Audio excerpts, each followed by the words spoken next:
இப்போ வேலையே இல்லைன்னா மார்க்கெட்டில் எதுக்கு இத்தனை கம்பெனி இவ்வளோ வேகன்சிஸ் அப்ளை போடுறான்? இப்போ எல்லாரும் மிடில் கிளாஸில் கடன் இருக்குது, இஎம்ஐ இருக்குது, கல்யாணம் ஆயிடுச்சு, ஒய்ஃப் இருக்குது, 30 லட்சத்துக்கு வீட்டை.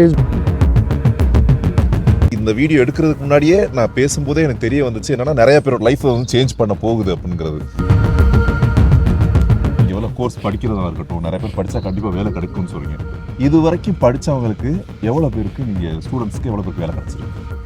இதுவரையிலும் நாங்கள் 2000 பேருக்கு நடத்தியிருக்கோம். இப்போதைக்கு 70-80% பீப்புள் கிடைக்குது வேலை. அதை வந்து ஒரு 100%க்கு கொண்டுட்டு வந்துட்டு இருக்கோம். பிரச்சனைனா பசங்க காலேஜ் இருக்கும்போது பொண்ணுங்களை லவ் பண்ற சின்சியாரிட்டியில வேலை தேடும் போதோ படிக்கும் போதோ காட்ட மாட்டாங்க. இப்போ அந்த பொண்ணு இல்லைன்னா செத்து போயிடுறேன்றான். அதே மாதிரி இந்த வேலை இல்லைன்னா சாக மாட்டேன்னு எவனும் சொல்ல மாட்டானே. இந்த படிச்சு நான் ஃபெயில் ஆனா சாகிறேன்னு எவனும் சொல்ல மாட்டானே. அந்த வெறியில படிச்சா, ஒரு பொண்ணு அடிக்கிற வெறியில எந்த அளவுக்கு சுத்துறானோ அந்த வெறியில வேலை வாங்கணும்னு படிச்சா எல்லாத்துக்கும் 1 கோடி ரூபாய் ஆஃபர் கிடைச்சிடும். கேட்டுக்கிட்டியாப்பா?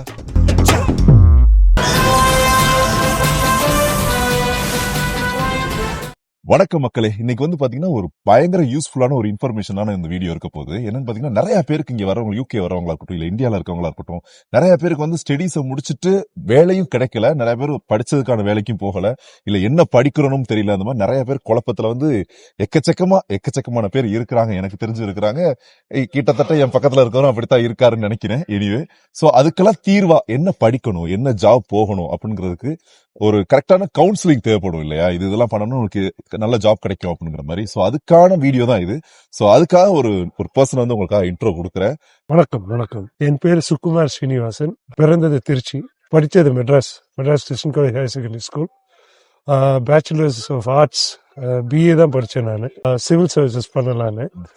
அப்புறம் but during the time I also join the flying club, Madras flying கிளப்ல பண்ணி I became a pilot at the age of 21-22 years of age. அதுக்கு அப்போ post graduate diploma in computer science படித்து சும்மா இருக்கிற நேரத்தில் என்னுடைய பிரேக் 24 இயர்ஸில் I came in to UK. அப்புறம் ஒரு 1 இயர் இங்கே இருந்துட்டு அமெரிக்காவில் சில வருடங்கள் இருந்து, யூரோப்பில் ப்ரிடாமினண்ட்டாக சுவிட்சர்லாண்டில் ஒரு 4-5 வருஷம் ஒர்க் பண்ணி ஹியூலெட் பக்கார்டுன்ற கம்பெனிக்கு சொந்தமாக ஒரு இப்போ 7-8 .com வச்சுருக்கேன். ஐடி வந்து எனக்கு ஒரு பேஷன். ஜஸ்ட் அஸ் அ ஹாபியாக படிக்க ஆரம்பித்து கொஞ்சம் தேவையான சர்டிஃபிகேஷன்ஸ் வாங்கி லாஸ்ட் ஒரு 7-8 இயர்ஸாக ஒரு அத்தியாவசிய பண தேவையினால பிஸ்னஸ்க்கு க்ளவுடுன்னு ஒரு டெக்னாலஜியை படித்து என்னுடைய 45வது வயசில் திருப்பி லண்டனுக்கு ஒரு 2.5 கோடி ரூபாய் சம்பளத்துக்காக வந்தேன். ஸோ அதில் இருந்த நிறைய பேர் எப்படி க்ளவுட் ஆர்கிடெக்ட் ஆகுது என்னன்னு கேட்டாங்க. அவங்களுக்கெல்லாம் சொல்லி ஒரு சின்ன சிலபஸ் மாதிரி பண்ணி ஒத்த பேஜில் ஆரம்பித்து இன்றைக்கி ஒரு 2000 பேருக்கு பாடம் சொல்லி கொடுக்குற அளவுக்கு நாங்கள் ஒரு ட்ரைனிங் ஸ்தாபனத்தை நிறுவி இந்தியாவில் திருச்சியில் கேகே நகரில் ஒரு ஆஃபீஸ் ஓப்பன் பண்ணி 20-25,000 ஸ்கொயர் ஃபீட்டில் ரிசர்ச் லேப் அண்ட் டெஸ்ட் சென்டரை நாங்கள் ட்ரெயின் பண்ணிகிட்ருக்கோம். ஓகே, ஸோ வந்து இந்த ஒரு கோர்ஸை வந்து நீங்கள் கோவிட்க்கு அப்புறம் வந்து ஆன்லைனாவே கொண்டு வந்திருக்கீங்க? ஆமாம், 2019 நான் படித்தேன். 2020 வேலுச்சேரியில் ஒரு சென்டர் ஓப்பன் பண்ணலான்னு பார்த்தோம். அப்போ கோவிட் வந்தது. அப்போ சரி ஆன்லைனில் ஆரம்பிக்கலாம், கோவிட் முடிஞ்சோடனே சென்டருக்கு போய்க்கலான்னு பார்த்தோம். பட் அதுக்கு இடையில் என்ன ஆச்சு, ஃபர்ஸ்ட் ஆரம்பிக்கும் போது ஆஸ்திரேலியா, நியூசிலாந்துலேருந்து கனடா வரலாம் எல்லா ஊர்லேயும் ஸ்டூடெண்ட்ஸ் இருந்தாங்க. ஸோ அப்போ போய் வேலுச்சேரியில் சென்டர் ஆரம்பித்தோம், மெட்ராஸில் சென்டர் ஆரம்பித்தோம். ப்ரோஜனம் இல்லை, ஏன்னா உலகம் ஃபுல்லாக ஸ்டூடெண்ட்ஸ் இருக்கிறதுனால அப்படியே ஆன்லைனில் கண்டினியூ பண்ணிட்டேன். ஓகே, இப்போ எனக்கு இதுல வந்து நிறைய கேள்விகள் இருக்கு. ஃபர்ஸ்ட் ஆஃப் ஆல் இதை வந்து நான் இன்ட்ரோவாவும் உங்களோட இன்ட்ரடக்ஷனாகவும் இந்த மாதிரி கேட்கறத விட நான் மக்களா இருந்து ஒரு சில கேள்விகள் கேட்கணும் அப்படின்னு. ஏன் இப்போ பாத்தீங்கன்னா, ஏன் அந்த மாதிரி கேள்விகள் பாத்தீங்கன்னா, இங்க நிறைய ஸ்டூடெண்ட்ஸ் இங்க படிக்க வர்றாங்க இல்லையா? நிறைய இப்போ ஒரு எக்ஸாம்பிளுக்கு வந்து பாத்தீங்கன்னா வேற கோர்ஸ் எடுத்து இங்க வர்றதா, யூகே வர்றதா இருக்கட்டும், அதுக்கப்புறம் 3 years PSW இருந்துட்டு அதுக்கப்புறம் வேலை கிடைக்காம ஏதோ ஒரு லேபர் ஜாப் எல்லாம் போயிட்டு கடைசியில இந்தியாவே போற மாதிரிலாம் இந்த மாதிரி நிறைய பேர் எக்கச்சக்கமான பேர் என் கூட வந்தவங்களே நிறைய பேர்லாம் கிளம்பிட்டாங்க. சோ இவங்களுக்குலாம் என்ன மேட்டர்னு பாத்தீங்கன்னா, ஐடி படிச்சிருக்கவங்களா இருக்கட்டும், இல்ல கம்ப்யூட்டர் சயின்ஸ் படிச்சிருக்கவங்க, இவங்களுக்குலாம் வந்து பாத்தீங்கன்னா ஒரு கரெக்டான வேலை கிடைக்கல. என்ன வேலை கிடைக்குது, எதுல போய் உட்கார்றது, இல்ல இன்டர்வியூ அட்டன் பண்ணி அதுக்கான எந்த ஒரு சோர்ஸுமே இல்ல, வந்தாங்க படிச்சாங்க வேலை பார்த்தாங்க கிளம்பிட்டாங்க அப்படின்ற மாதிரி இருக்காங்க. சோ ஏன் வேலை கிடைக்கல அப்படின்னு நினைக்கிறீங்க? இது நியாயமான ஒரு ரொம்ப புத்திசாலித்தனமான ஒரு கேள்வி. இதுக்கு என்ன பதில்னா, இப்ப இந்தியாவில் இருக்கிற யூஜிசி சிலபஸும் என்ன சொல்லி தராங்களோ அதே சமயத்துல மார்க்கெட் எந்த அளவுக்கு ஃபாஸ்டா டெவலப் ஆகுதோ நிறைய கேப் இருக்கு. Technology is going pastor than the syllabus R the course flow that is being dot in the college. So அப்படி இருக்கும்போது அதனால தான் ப்ரைவேட் இன்ஸ்டிடியூட்ஸ் எல்லாம் இந்த கேப்பை ஃபில்அப் பண்ணுறாங்க. அது NIETயாக இருக்கட்டும், இல்லை வேறு சின்ன சின்ன இன்ஸ்டிடியூட்ஸ் நிறையா இருக்கட்டும். இப்போ அதில் படித்தவங்களுக்கு எந்த காலேஜில் படித்த வேலை கிடைக்காதவங்களுக்கு சில தடவை இந்த இன்ஸ்டிடியூட்ஸில் படித்த வேலை கிடைக்குது. பட் என்ன நடக்குது என்றால், இப்போ இந்தியாவிலேருந்து இங்கே வரவங்களே எதுக்கு வராங்க? இப்போ இந்தியாவில் ஒரு காலேஜில் BE, BTech, ME, MTech நல்லா இருந்தால் அவன் இன்னொரு மாஸ்டர்ஸ் படிக்கிறதுக்கு இங்கே வர வேண்டிய அவசியமே இல்லையே. அதுலேயே அவனுக்கு வேலை கிடைச்சிருக்கணுமே. டாப் 10 காலேஜில் இதில் என்ன ரொம்ப கூத்துனா, இதில் 12th முடிச்சோடனே இந்த 10 காலேஜில் படித்தா வேலை கிடைக்கணும் போகிறாங்க. அந்த 10 காலேஜில் படித்து முடித்தவங்களாம் அதுக்கப்புறம் ஆக்ஸ்ஃபோர்ட் போனால், கேம்பிரிட்ஜ் போனால், இங்கே வந்து கிரீன்விச் போனால், இங்கே இருக்கிற யூனிவர்சிட்டியில் படித்தா வேலை கிடைக்கணும். 30 லட்சம் 40 லட்சம் அதுக்கப்புறம் ஸ்டேட் பேங்க் ஆஃப் இந்தியாவில் அங்கே எங்கே கடனை வாங்கிக்கிட்டு இங்கே வராங்க. இங்கே வந்து என்ன ஆயிடுது, KFCலையும் மெக்டொனால்ட்ஸ்லையும் பர்கர் கிங்லையும் வேலை செய்கிறாங்க. இங்கே வேலை செஞ்சு கடைசியில் என்ன ஆகுது, அந்த 25 லட்ச ரூபா 40 லட்ச ரூபா வாங்கின கடனை அடைக்கிறதுக்காக இங்கே வந்து படிச்சுட்டு திருப்பி இந்தியாவுக்கு போகிறாங்க. இந்தியாவில் போய் அங்கே வேலை கிடைக்குதா? ஒன்றும் கிடைக்கல. அதுக்கு இங்கே முதல்ல என்ன 50,000க்கு போயிருந்தா இங்கே வந்து படிச்சுட்டு 50 லட்சம் செலவு பண்ணிட்டு 70,000 சம்பளத்துக்கு வேலைக்கு போகிறாங்க. அப்போ என்ன நடக்குது இதில்? உண்மையிலே வேலை இல்லையா, இல்லை தப்பான ஒரு கோர்ஸை படிச்சுட்டு இருக்காங்களா? இதுதான் கேள்வி. இப்போ வேலையே இல்லைன்னா மார்க்கெட்ல எதுக்கு இத்தனை கம்பெனி இவ்வளோ வேகன்சிஸ் அப்ளை போடுறான்? இப்போ லிங்க்டின்ல பார்த்தீங்கன்னா இப்போ இன்னைக்கு யூகேல 160,000 ஜாப்ஸ், ஒர்க் பர்மிட் பண்ணக்கூடிய ஜாப்ஸ் வேகண்டா இருக்கு, ஆள் இல்லை. ஆனா அதே வெளியில 500,000 ஸ்டூடெண்ட்ஸ் வேலை இல்லாம சுத்திட்டு இருக்காங்க. என்ன அர்த்தம்? அப்போ மிஸ்மேட்ச் இருக்கு. அதுதானே உண்மை. ஒரு பக்கம் கம்பெனிக்கார வேலைக்கு வேணும்னு போடுறான், இன்னொரு பக்கம் கவர்மெண்ட்ல கோட்டாவை ரிலீஸ் பண்றாங்க, இத்தனை பேர் நீங்க ஃபாரினர்ஸ் வந்து இங்க வேலை செய்யலான்னு. இன்னொரு பக்கம் இருக்கிற ஃபாரினர்ஸ் எல்லாம் KFCல போய் வேலை செஞ்சுட்டு இருக்கான் ஸ்டூடெண்ட்ஸா. அப்போ ஒண்ணு, படிச்ச ஃபண்டமெண்டல்ஸுக்கும் படிப்பு இன்னைக்கு தேவைக்கும் சம்பந்தம் இல்லை. 2, இங்க வந்ததுக்கு அப்புறமாவது தேவையானதை படிக்கிறாங்களா? அதுவும் இல்லை. அவங்க ஏதோ ஒரு கோர்ஸ் எடுத்துட்டு வராங்க, அங்க IT படிக்கிறாங்க, இங்க வந்து இன்டர்நேஷனல் மார்க்கெட்டிங்ன்றாங்க, இன்டர்நேஷனல் பிசினஸ்ன்றாங்க, ஆண்டர்பிரினர்ஷிப்ன்றாங்க, எதை படிக்கிறாங்க. மொத்தத்துல திருப்பி இந்தியாவுக்கு போறாங்க. என்ன சொல்றாங்க? போட்ட காசை எடுத்துட்டேன். ஸோ பாட்டம் லைன், என்ன தேவையோ அதை படிக்கணும். இன்னைக்கு தேவை கிளவுட், இன்னைக்கு தேவை AI. காலையில நம்ம முன்னிச்சதுல இருந்து தூங்க போறவர்ல போனை தொட்டா cloud, Google mail cloud, YouTube cloud, நம்ம ஆர்டர் பண்ற ஸ்விக்கி ஆப் கிளவுட், ஆர்டர் பண்ற கார், யூபர், ஓலா எல்லாமே கிளவுட்ல இருக்கு. அப்ப கிளவுட் வந்து அவ்வளவு டிமாண்ட் இருக்கு. கிளவுட் படிக்கணும். ஆல் டெக்னாலஜிஸ், நெட்ஃபிளிக்ஸ் கிளவுட்ல இருக்கு, அமேசான் பிரைம் கிளவுட்ல இருக்கு. அப்ப என்டர்டெயின்மெண்ட்டும் கிளவுட்ல இருக்கு, ப்ரொஃபஷனலும் கிளவுட்ல இருக்கு. அப்ப அதை படிக்கிறதுல என்ன தப்பு? இப்ப நான்லாம் அப்படிதான் படிச்சேன், கிடைச்சது எனக்கு வேலை. 44 வயசு எனக்கு வேலை கிடைச்சது. இப்ப சொன்னீங்கன்னா பிரிட்டிஷ் பாஸ்போர்ட் இருக்கு அதனால உங்களுக்கு கிடைச்சிருக்குன்னு சொல்லுவாங்க. அப்ப பிரிட்டிஷ் பாஸ்போர்ட் இருக்கு உங்களுக்கு எல்லாத்துக்கும் வேலை கிடைக்குதா? இங்க BTech, MTech படிச்சுட்டு எத்தனை பேர் வேலை இல்லாம சுத்துறாங்களே, அவனுக்கு கிடைக்க மாட்டேங்குது. என்ன தேவையோ அதை பண்ணணும். சரி, ஓகே. இது வந்து நீங்க என்ன நிறைய எவ்வளவு கோர்ஸ் படிக்கிறதா இருக்கட்டும், நிறைய பேர் படிச்சா கண்டிப்பா வேலை கிடைக்கும்னு சொல்றீங்க. இது வரைக்கும் படிச்சவங்களுக்கு எவ்வளவு பேருக்கு, நீங்க ஸ்டூடெண்ட்ஸ்க்கு எவ்வளவு பேருக்கு வேலை கிடைச்சிருக்கு? இதுவரையிலும் நாங்கள் 2000 பேருக்கு நடத்திருக்கோம். 200 பேரை டெர்மினேட் பண்ணியிருக்கோம். ஒழுங்கா கிளாஸ்க்கு வரல, ஹோம்ஒர்க் பண்ணல, அசைன்மெண்ட் பண்ணலன்னா. எங்ககிட்ட படிச்சவங்கலாம் வேலைக்கு போகணுன்ற ஒரு இதில் பண்றோம். இதுல 1700 பேர்ல ஒரு 400 பேர் சொந்தமா தொழில் பண்றாங்க. ஒரு 1000 பேருக்கு வேலை கிடைச்சிருக்கு. மீதி 100-200 பேர் படிச்சு முடிச்ச உடனே இல்ல வேண்டாம், சொந்தமா பிசினஸ் பண்றாங்க ரிலேட்டடா. ஸோ ஆல்மோஸ்ட் இப்போதைக்கு 70-80% பீப்புள் கிடைக்குது வேலை. அதை வந்து ஒரு 100%க்கு கொண்டுட்டு வந்துட்டு இருக்கோம். இப்போ January 1st இருந்து என்ட்ரன்ஸ் டெஸ்ட் வைக்க ஆரம்பிச்சிட்டோம். January 1st இருந்து என்ட்ரன்ஸ் டெஸ்ட் எல்லாத்துக்கும் வச்சு இன்டர்வியூ என்ட்ரன்ஸ் பாஸ் பண்றவங்களுக்கு மட்டும்தான் அட்மிஷன்ஸே போடுறோம் இப்போ. ஸோ அப்போ வந்து அந்த 70% 100% கொண்டுட்டு வரதுக்கான முயற்சிகள். ஓகே. உங்களோட டாப் ஸ்டூடெண்ட்ஸ் யார், ஏதாவது சொல்ற மாதிரி? வெரி குட், நல்ல கேள்வி. அஸ்லி ஆடுன்னு ஒரு நர்ஸ், அவங்க மேட்ரனா இருந்தாங்க NHSல. அவங்களுடைய சொந்த ஊர் சொமாலியா. 40 வயசு தான் கிளவுட் படிக்க வந்தாங்க. இன்னைக்கு வோடஃபோன்ல லீட் ஆர்கிடெக்டா இருக்காங்க. அவங்க பையன் ஹம்சான்னு சொல்லி கிரீன்விச் யூனிவர்சிட்டியில படிச்சுட்டு இருந்தாரு. படிச்சுட்டு இருந்த பையனை 3rd இயர் ஃபீஸ் கட்டுறது வேஸ்ட்ன்னு சொல்லி நிறுத்தி பாதியிலேயே எங்க கிட்ட கொண்டுட்டு வந்து கிளவுட் சேர்த்து அவரும் இன்னைக்கு வோடஃபோன்ல வேலை செய்யறாரு.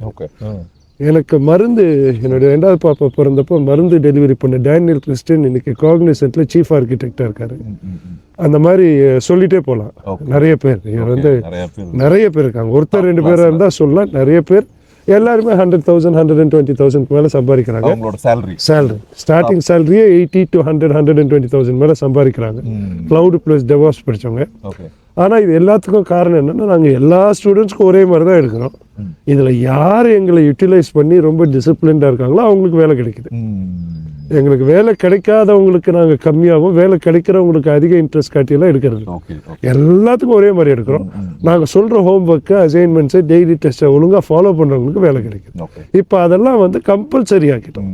முன்னாடி சிலர் டெஸ்ட் எழுதுவாங்க, சிலர் எழுத மாட்டாங்க, சிலர் லேட்டாக வருவாங்க. இப்போ அதெல்லாம் ஸ்ட்ரிக்ட் ஆக்கிட்டு டெஸ்ட் இல்லைன்னா டெர்மினேஷன், லேட்டாக வந்தால் டெர்மினேஷன்ற மாதிரி கொண்டுட்டு வந்துட்டோம். அப்போ சக்ஸஸ் ரேட் இன்க்ரீஸ் பண்ணுறதுக்கு. ஓகே, இப்போ வந்து கிளவுடில் இருக்கட்டும், இல்லை வந்து இதில் என்னென்ன கோர்ஸ்லாம் இருக்குது? இப்போ இந்த கோர்ஸ்லாம் வந்து இத்தனை மாதம் அப்படிங்கிற மாதிரி எதுவும் கேட்டகரி இருக்கா? ரைட், கிளவுடில் வந்து எல்லாமே எங்களுடைய கோர்ஸ் அத்தனையும் 3 மாதம் தான். ஓகே, 3 மாதம் AWS இருக்குது, அமேசான் வெப் சர்வீசஸ். 3 மாதம் அஸ்யூர் இருக்குது, மைக்ரோசாஃப்ட் அஸ்யூர். 3 மாதம் டெவ்ஆப்ஸ் இருக்குது. 3 மாதம் கூகுள் கிளவுட் இருக்குது. எல்லாமே 0 to hero கோர்ஸ். நெட்வொர்க்கிங் ஃபண்டமெண்டல்ஸில் ஆரம்பித்து நெட்வொர்க்கிங், செக்யூரிட்டி, டேட்டா பேஸ் கம்ப்ளீட்டாக எல்லாம் சொல்லி கொடுத்துருவோம். வாட் இஸ் IP அட்ரஸ்ன்னு ஆரம்பித்து ஒரு சொந்தமாக அவங்க ஒரு ஆர்கிடெக்சர் டிசைன் பண்ணி ஒர்க் பண்ணுறவர்கள் எங்ககிட்ட முடிச்சுட்டு 91st டே வேலைக்கு போனாங்கன்னா நாங்கள் ஃபஸ்ட்டு டே சொல்லி கொடுத்தது தான் அவங்க 91st டே ஒர்க் பண்ணுவாங்க. அப்படியே ரிவர்ஸ். ஓகே, 3 மாதம் அப்படி ஒர்க் பண்ணுவோம். எல்லா கோர்ஸுமே 3 மாதம் கோர்ஸ் எல்லாமே AWS 3 மாதம். ஸோ இப்போ இது கேட்கும்போது கொஞ்சம் இதாக தான் இருக்குது. ஏன்னா வந்து நான் இப்போ நானும் வந்து 1 இயர் கோர்ஸாக இருக்கட்டும், இதுக்கு முன்னாடி பேச்சுலர்ஸ் எல்லாம் 4 இயர்ஸ் கோர்ஸ் படித்தேன். சரி, ஸோ இது எல்லாமே இயர்ஸ் வந்து அதிகம்.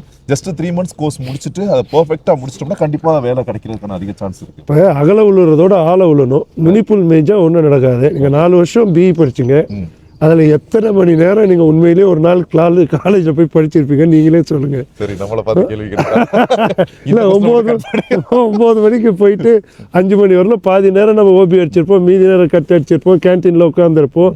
இங்கே அப்படி இல்லை, daily 3 hours class, 1 hour theory, 1 hour lab, 1 hour project. அது இல்லாமல் டெய்லி டெஸ்ட் இருக்குது, டெய்லி ஹோம் ஒர்க் இருக்குது, டெய்லி அசைன்மெண்ட் இருக்குது. இதில் எங்ககிட்ட ஜெயிச்சவங்கெல்லாம் ஃபுல் டைம் பண்ணுறாங்க. ஓகே, ஃபுல் டைம்னா இப்போ நான் படிக்கும்போது 3 மாதம்னா ஒரு நாளைக்கு 17 hours படித்தேன். அப்போ 3 மாதம் 100 நாள் 2000 மணி நேரம் படித்தேன். அதுதான் கால்குலேஷன் பண்ணேன். 3 மாதத்தில் 2000 hours படித்தேன், 2 crores ஆஃபர் கிடைச்சேன். சீரியஸாக சொல்லப்போனால் அந்த கான்ஃபிடென்ட் தான் எனக்கு ரொம்ப பிடிச்சிருக்கு. ஏன்னா வந்து நிறைய இப்போ படித்தாலும் ஒரு வேலை கிடைக்கலாம், இல்லை இப்படி இருக்கலாம், நீங்கள் இது பண்ணலாம் அப்படிங்கிறதெல்லாம் தாண்டி நீங்கள் கரெக்டாக அதை படித்து அந்த கோர்ஸை முடிச்சிங்க அப்படின்னா அதுக்கான வேலைக்கு வந்து கண்டிப்பாக கிடைக்கிது அப்படிங்கும்போது அது ஒரு இதில் என்ன பிரச்சனைனா, பசங்க காலேஜில் இருக்கும்போது பொண்ணுங்களை லவ் பண்ணுற சின்சியாரிட்டியில் வேலை தினம் போதோ படிக்கும் போதோ காட்ட மாட்டாங்க. இப்போ அந்த பொண்ணு இல்லைன்னா செத்து போயிடுறேன்றான். அதே மாதிரி இந்த வேலை இல்லைன்னா சாக மாட்டேன்னு எவனும் சொல்ல மாட்டானே. இந்த படித்து நான் ஃபெயில் ஆனால் சாகிறேன்னு எவனும் சொல்ல மாட்டானே. அந்த வெறியில் படித்தா, ஒரு பொண்ணு அடிக்கிற வெறியில் எந்த அளவுக்கு சுற்றுறானோ அந்த வெறியில் வேலை வாங்கணும்னு படித்தா எல்லாத்துக்கும் 1 கோடி ரூபாயில் ஆஃபர் கிடைச்சிடுது. கேட்டுக்கிட்டியாப்பா? கேட்டுக்கிட்டா. இப்போ எனக்கு நான் 44 வயசில் படித்தேன். எனக்கு சர்வைவல் அப்போ எனக்கு 2 கோடி 3 கோடி ரூபா கடன் இருந்தது. நிறைய பேர் ஸ்டாஃப் ஒர்க் பண்ணாங்க. மாதம் 20 லட்சம் ரூபா எனக்கு தேவை, இல்லைன்னா பிஸ்னஸை மூடணும். அப்போ மூடுனா அவமானம். 44 வயசில் தோற்று போயிட்டானே.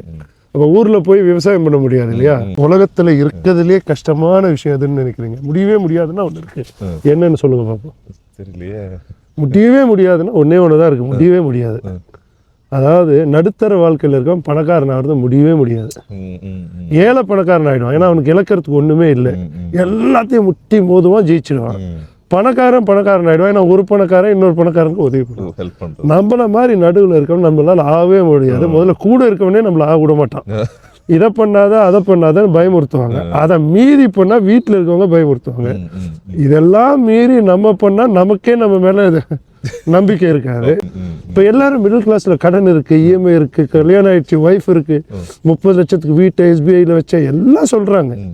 But when you're strict with yourself, life is easy with you. When you're easy with yourself, life is strict with you. அதனால இப்போ நம்ம மேலேயே நம்ம கண்டிப்பாக இருந்தால் வாழ்க்கை எளிமையாக இருக்கும் இல்லையா? அதுதான் பாயிண்ட். இப்போ நான் வந்து ஒரு வெறியோடு படித்தேன். 100 நாளில் கிடைச்சிது. என் தங்கச்சியை படிக்க வச்சேன். அவங்களுக்கு 2 கோடி ரூபாய் 1.5 கோடி ரூபாய்க்கு ஆஃபர் கிடைச்சி. அந்த மாதிரி நிறைய பேரை படிக்க வச்சோம். அந்த வெறி இருக்கிறவங்க ஜெயிச்சிடுறாங்க. வெறி இல்லாமல் சரி ட்ரை பண்ணலாம் அப்படின்னு நினைக்கிறவங்க, இப்போ என்ன வந்து யாரும் ட்ரை பண்ணி எனக்கு ஒன்றும் ஆக போகிறது இல்லையே. அவங்க வந்து சுகுமார் சொல்கிறது உண்மையாக போயான்னு தெரிஞ்சால் என் வாழ்க்கை மாறப்போதா? இல்லை நான் பாட்டுக்கு இருக்க தானே போகிறேன். அவங்களுக்கு வேணும்னா படிக்கணும் ஆர்வம். ஸோ இதில் வந்து நிறையா கோர்சஸ் இருக்குது. இப்போ வந்து பார்த்தீங்கன்னா க்ளவுடாக இருக்கட்டும், இல்லை வந்து இருக்கட்டும், என்னென்ன கோர்ஸ் சொல்லுங்கள். இப்போ எங்ககிட்ட இருக்கிறது மெயினாக க்ளவுடு, AWS 3 மாதம். அதில் 0 to hero 3 சர்டிஃபிகேஷன் இருக்குது. Practitioner, associate, professional. பொதுவாக எங்கள் ஸ்டூடெண்ட்ஸ் யாரும் ப்ராக்டிஷனர் எழுத மாட்டாங்க, ஸ்ட்ரெயிட்டாகவே செகண்ட் லெவல் போயிடுவாங்க, அசோசியேட் அண்ட் ப்ரொஃபஷனல். அசியோரில் 3 சர்டிஃபிகேஷன் இருக்குது, 0 to hero கோர்ஸ் அது. Fundamentals, administrator, architect. யாரும் ஃபண்டமெண்டல்ஸ் எழுதுறதில்ல, ஸ்ட்ரெயிட்டாக அட்மினிஸ்ட்ரேட்டர், ஆர்கிடெக்ட் போயிடுவாங்க. அதே மாதிரி இப்போ ஏஐயில் 3 மாதம், 6 மாதம், 9 மாதம் கோர்ஸ் இன்ட்ரடியூஸ் பண்ணியிருக்கோம். ஏஐயில் associate level, expert level, professional level 3, 0 to hero course. டெவாப்ஸில் எல்லாம் சொல்லிக் கொடுக்குறோம், ஜிட்டப், டாக்கர்ஸ், ஆன்சிபிள், குபர்னெட்டிஸ் எல்லாம் சொல்லிக் கொடுத்து 2 சர்டிஃபிகேஷன் வாங்க வைக்கிறோம். ஓகே. இப்போ நான் என்ன சொல்கிறேன்னா, நிறைய பேர் இங்கே வராங்க, 30 லட்சம் 40 லட்சம் கடன் வாங்கிட்டு வராங்க, பிஹெச்டபிள்யூ கிடைக்குது, கிடைச்ச உடனே போய் எங்கேயோ கேஎஃப்சிலையோ மெக்டொனால்ட்ஸ்லையோ ஆர்கவ்ஸ்லையோ சேர்றாங்க. சேராமல் பிரேக் எடுங்க, 3 மாதம் பிரேக் எடுத்து இந்தியாவுக்கு போங்க. அங்கேருந்து தானே வந்தீங்க, ஏன் அங்கே போகிறதுக்கு பயப்படுறீங்க? போங்க, நல்லா படிங்க. நான் முதல்ல யூகேக்கு வந்தேன், திருப்பி பிரேக் எடுத்து இந்தியாவுக்கு போய் ஆரக்கிள் ஃபைனான்ஷியல்ஸ் படித்தேன், திருப்பி யூஎஸ் போனேன், 3-4 வருஷம் யூஎஸ்ல இருந்து திருப்பி இந்தியாவுக்கு போய் சிபில் படித்தேன், சிஆர்எம் படித்தேன், அப்புறம் சுவிட்சர்லாண்டுக்கு வந்தேன், திருப்பி இந்தியாவுக்கு போனேன். ஸோ ஒவ்வொரு தடவை நான் படிக்கும் போதும் நல்லா ப்ராப்பராக 3 மாதம் 4 மாதம் 5 மாதம் பிரேக் எடுத்து வீட்டில் போய் வீட்டு சாப்பாடு சாப்பிட்டு ஃபுல்லாக உட்காந்து படித்து அங்கேருந்து இன்டர்வியூ அட்டன் பண்ணி திருப்பி வருவேன். ஸோ உங்களுக்கு ஊருன்னா என்னன்னு தெரியும், பிஹெச்டபிள்யூ இருக்குது, திருப்பி இந்தியாவுக்கு போங்க, அப்பா அம்மா சாப்பாடு சாப்பிடுங்க, பீஸ்ஃபுல்லாக இருங்க. ஒரு நாளைக்கு 2 மணி நேரம் படித்து மீதி நேரம் கேஎஃப்சியில் வேலை செய்கிறதுக்கு ஒரு நாளைக்கு 12 மணி நேரம் 15 மணி நேரம் படித்து 30,000 பவுண்டுக்கு ஆஃபர் வாங்குறதுக்கு 60,000 பவுண்டுக்கு ஆஃபர் வாங்கிட்டு வாங்கினேன். இப்போ இதை வந்து ஜஸ்ட் இந்த ஒரு வீடியோட முடிச்சுட்டு நம்ம அதுக்கப்புறம் வேற வீடியோ ஸ்கிப் பண்ண போறது கிடையாது. இப்போ இது வந்து கண்டினியூ ஆக போகுது. இப்போ வந்து நிறைய பேர் கோர்ஸ் சேர்றாங்க அப்படின்னா அவங்கலாம் அடுத்தடுத்து என்ன பண்றாங்க ஏது பண்றாங்கன்ற அடுத்த அப்டேட்ல கூட நாங்கள் வந்து சொல்றோம். எல்லாம் இங்கே படிக்கிற ஸ்டூடெண்ட்ஸ் ஒவ்வொரு வாரமும் நான் கூப்பிடுறேன் உங்களுக்கு. ஒவ்வொரு மாதம் ஒன்று பண்ணோமா, 2 வாரத்துக்கு ஒரு எங்ககிட்ட படித்தவங்க வேலைக்கு செய்கிறவங்க அஸ்லியாடனை கூப்பிடலாம், டேனியல் கிருஷ்ணன், ஒவ்வொருத்தரையும் கூப்பிடுவோம். கூப்பிட்டு எல்லாரையும் நீங்களே இன்டர்வியூ பண்ணுங்க, அவங்க எக்ஸ்பீரியன்ஸை ஷேர் பண்ண சொல்லுவோம், அவங்க வேலை செய்கிற இடத்துல போய் இன்டர்வியூ பண்ணுவோம், ஒரு பிரச்சனை இல்லை. ஸோ வந்து கண்டிப்பாக இது யூஸ்ஃபுல்லாக தான் இருக்க போகுது. ஏதோ பண்ணோம் ஓகே இது ஒரு கோர்ஸ் இருக்குது படிங்கப்பா அப்படிங்கிறது இல்லை. இது வந்து சொல்லப்போனால் இது ஒரு லைஃப் சேஞ்சிங் மூமெண்ட். இந்த வீடியோ எடுக்கிறதுக்கு முன்னாடியே நான் பேசும்போதே எனக்கு தெரிய வந்துச்சு என்னன்னா நிறைய பேரோட லைஃப்பை வந்து சேஞ்ச் பண்ண போகுது அப்படிங்கிறது. ஏன்னா ஜஸ்ட்டு இது வந்து ஜஸ்ட் ஒரு அவேர்னஸாக கொடுக்குறோம், இல்லை இந்த மாதிரி இருக்குது அப்படிங்கிற ரியாலிட்டி எடுத்து சொல்கிறத தாண்டி அதுக்கான வழிகள், குறைகள் மட்டுமே இல்லாமல் அதுக்கான வழிகள் இந்த மாதிரியெல்லாம் இருக்குது, நீங்கள் கண்டிப்பாக யூஸ் பண்ணிக்கிறீங்க, நிறைய பேர் வாங்க அப்படிங்கிற மாதிரி. ஸோ இதுக்கான வெப்சைட் லிங்க் வந்து நம்ம கிரியேட் பண்ணுவோம்னு நினைக்கிறேன் இல்லையா? டெக்காஸ் கிளவுட் உங்களுடைய வீடியோ கீழே நம்ம ஒரு யூஆர்எல் போட்டுடலாம். ஓகே. ஸோ யாரெல்லாம் சேரணுமோ அந்த யூஆர்எல்லை ஃபில்அப் பண்ணி அவங்க டீட்டெயில்ஸ் அனுப்பிச்சாங்கன்னா நமக்கு இமெயில் வரும், உடனடியாக கூப்பிடுறோம். நான் இல்லை சீஃப் ட்ரெயினர் இல்லை ஒன் ஆஃப் த ட்ரெயினர்ஸ் அவர் இன்டர்வியூ பண்ணுவோம்.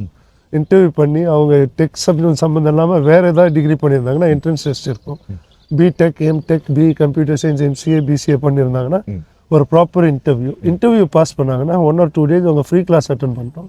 பிடிச்சாங்கன்னா அவங்க ஃபீஸை பே பண்ணிட்டோம். யூகேல இருக்க ஸ்டூடெண்ட்ஸ்க்கு யூகே டைமிங்ஸ்க்கு பேட்ச் போட்டிருக்கோம். காலையில் 6 to 8, ஈவினிங் 4 to 6, அப்புறம் மார்னிங் 10 to 12. இப்போ வேணால் மார்னிங் 2 to 4 ஆஃப்டர்நூனும் போடுறோம் 4 பேட்ச். யூகே ஸ்டூடெண்ட்ஸ்க்கு 1/4 the price of what is listed on the website charge பண்ணுறோம். ஏன்னா இங்கே இருக்கிறவங்க கஷ்டப்படுறாங்கன்றதுக்காக வெறும் 3 months 4 months கோர்ஸ் ஆக்கிட்டோம். 3 months ஏஐயோடு சேர்த்து, ஏஐ ஃபண்டமெண்டல்ஸோடு சேர்த்து 4 months கோர்ஸ்க்கு 70,000 rupees தான் சார்ஜ் பண்ணுறோம், இன்க்ளூடிங் வேட்டோட சேர்த்து 20,000 ரூபா வேட்டோட சேர்த்து. ஒரு நாளைக்கு 3 hours class, Monday to Friday. அப்போ பாருங்களேன், கிட்டத்தட்ட 16 வாரம் இருக்கும் உங்களுக்கு.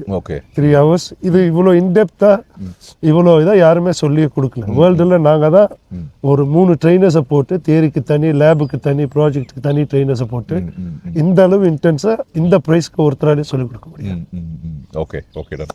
ஸோ வந்து கண்டிப்பாக யாரெல்லாம் ட்ரை பண்ணணும்னு நினைக்கிறீங்களோ, இந்த ஒரு கோர்ஸ் படிக்கணும், இல்லை வந்து அதுக்கடுத்து நான் க்ளவுடில் இருக்கட்டும், இல்லை வந்து டேட்டா சயின்ஸ் இந்த மாதிரிலாம் போகணும்னு ஆசைப்படுறீங்களோ கண்டிப்பாக இதில் ரெஜிஸ்டர் பண்ணி ஒரு தடவை நீங்கள் ட்ரை பண்ணி பாருங்கள். இவங்க சொன்ன மாதிரி தான் சொல்லப்போனால் நீங்கள் ஜஸ்ட் இன்டர்வியூ அட்டன் பண்ணிட்டு நீங்கள் 2 நாள் கிளாஸ் வரும்போதே உங்களுக்கு தெரிஞ்சிடும் இது எந்த அளவுக்கு நமக்கு வந்து யூஸ்ஃபுல்லாக இருக்கும் போது, நமக்கு எந்த அளவுக்கு இதை கொண்டு போக போகிறோம் அப்படிங்கிறது. ஸோ அதுக்கப்புறம் நீங்கள் கன்டினியூ பண்ணுற மாதிரி தான் இருக்கும் எனக்கு தெரிஞ்ச வரைக்கும். ஸோ நிறைய பேரோட லைஃப் சேஞ்சிங் மூமெண்ட் வந்து இதில் இருக்கிறதுக்கான அதிக வாய்ப்பு இருக்குது. ஸோ கண்டிப்பாக ட்ரை பண்ணி பாருங்கள். இன்னும் இதை வந்து இதோட கம்ப்ளீட் ஆக போகிறதில்ல. இதுக்கப்புறம் என்ன ப்ராசஸ் நடக்குது, இன்னும் எத்தனை பேருக்கு வந்து இந்த வேலை கிடைக்குது, இல்லை படிச்சு முடிச்சவங்களாம் அடுத்தடுத்து எங்கே இருக்கிறாங்க, அவங்க எவ்வளோ சேலரியில் இருக்கிறாங்க, எப்படிலாம் டெவலப் ஆகி போயிட்டு இருக்காங்க, லைஃப் எப்படி மாறிக்கிட்டு இருக்கு அப்படிங்கிறத வந்து நம்ம அடுத்த இன்டர்வியூவில் கண்டிப்பாக வந்து நம்ம பண்ணத்தான் போகிறோம். Thank you sir, thank you so much. கண்டிப்பாக நம்ம இதை அடுத்த வீடியோவில் சந்திப்போம்.